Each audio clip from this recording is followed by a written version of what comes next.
जब तक लोग दवाई खाते रहते हैं वो ठीक रहते हैं, और जैसे ही वो दवाई छोड़ देते हैं तो रोग दोबारा आ जाता है।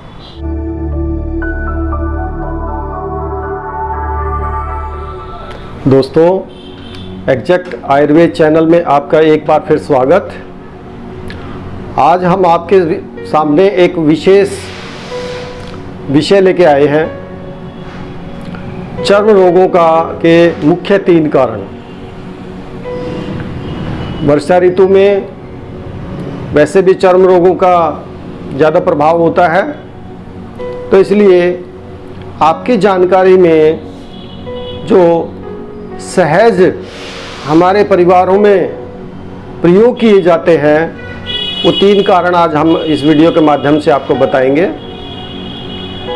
पहला कारण है नमकीन चीज़ों के साथ दूध लेना। कोई भी नमक वाली चीज़ और साथ में हम दूध लेते हैं, इस सबसे बड़ा कारण है चमड़ी के विकारों का।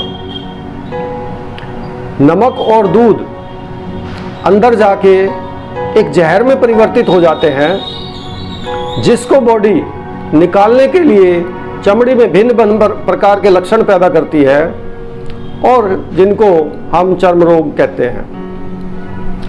दूसरा चर्म रोगों का कारण है ज़्यादा मात्रा में साबुन, शैम्पू यानी कि कास्टिक वाली चीज़ों का ज़्यादा प्रयोग करना या उनका प्रयोग करना ज़्यादा या कम भी कई बार स्किन डिजीज़ का, चर्म रोगों का एक बहुत बड़ा कारण बनता है। कास्टिक हमारी बॉडी में स्किन को सेंसिटिव बना देता है। जो हमारी बॉडी की ऊपरी परत होती है वो ऑटोमेटिकली भगवान ने उसमें सहन शक्ति दी होती है कि वो जब भी किसी फॉरेन पार्टिकल के या बाहर की चीज़ों के संपर्क में आती है तो वो उसमें कोई ज़्यादा इरिटेट नहीं होती है और किसी तरह के कोई एलर्जिक साइन वो पैदा नहीं होने देती अपने आप में। लेकिन जैसे जैसे हम कास्टिक प्लस जितने प्रोडक्ट्स हैं उनका प्रयोग करते चले जाते हैं तो हमारी स्किन की, हमारे चमड़ी की जो एक सहन शक्ति है वो कम होती चली जाती है और एक लेवल पे आके वो छोटी छोटी चीज़ों के प्रति अपना प्रतिक्रिया करने लग जाती है, जिससे हमें भिन्न भिन्न प्रकार के चर्म रोग पैदा होते हैं। और उनके इलाज ज़्यादातर आज के समय में जो रोग विरुद्ध चिकित्सा जो मैंने बताई थी, एलोपैथिक चिकित्सा, वहाँ भी नहीं हो पाते। जब तक लोग दवाई खाते रहते हैं वो ठीक रहते हैं, और जैसे ही वो दवाई छोड़ देते हैं तो रोग दोबारा आ जाता है। तीसरा जो सबसे बड़ा कारण स्किन डिजीज़ का पिछले लगभग 30-35 साल से आया है, उसमें एक बहुत बड़ा भाग है हमारा खाना घर में जो पकाते हैं उसको जिस बर्तन में, जिस धातु के बर्तन में पकाते हैं वो एक बहुत बड़ा कारण है। और वो चाहे हिंडोलियम हो चाहे वो कुछ और हो, जिसमें एल्यूमिनियम का कंपाउंड जहाँ यूज़ होता है खाना पकाने में, वो एक पॉइज़न उसमें ऑलरेडी बन जाता है और उसमें भी हमारे शरीर में एक पॉइज़न बॉडी के अंदर डायरेक्ट एंटर करता है और उसको निकालने के लिए जब बॉडी स्किन को अपना माध्यम चुनती है, अपना आधार बनाती है, तो चमड़ी के रोग पैदा होते हैं।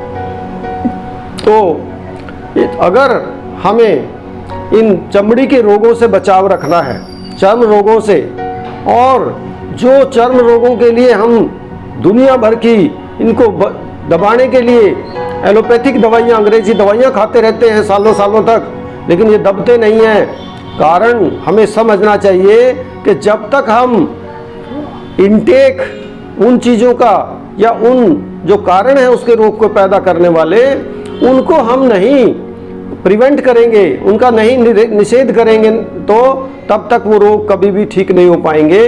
तो इसमें 2 पार्ट बन जाते हैं।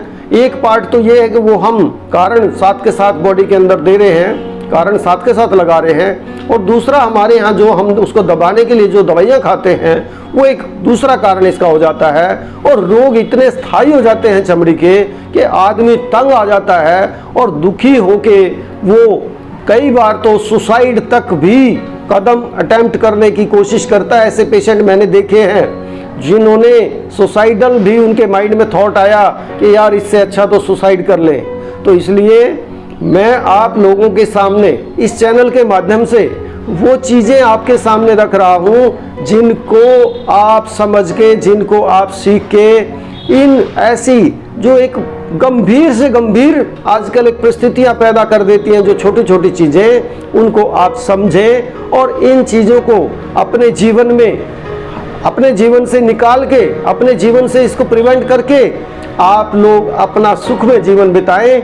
यही हमारे इस एग्जैक्ट आयुर्वेद चैनल का उद्देश्य है और यही हमारे आयुर्वेद का उद्देश्य है। स्वस्थ से स्वास्थ्य रक्षणम, सबसे पहला उद्देश्य है कि स्वस्थ आदमी के स्वास्थ्य की रक्षा कैसे हो, और उसमें इन चीज़ों का, ये जो मैं इन वीडियोज़ के माध्यम से आप लोगों के सामने रख रहा हूँ, ये बहुत ही अनुभव की और शास्त्रोक्त बातें हैं। इसमें कहीं मेरी तरफ से कोई मिलावट नहीं है किसी किस्म की भी।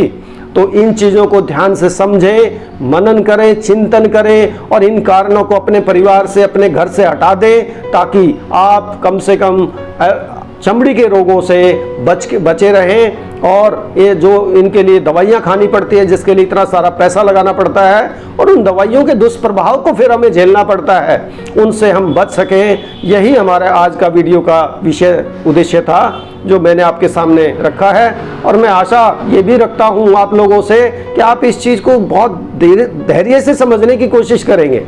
आप ये ना सोचें कि आज कोई आपको डॉक्टर बना दे। हम डॉक्टर इतना आसान नहीं है बनना।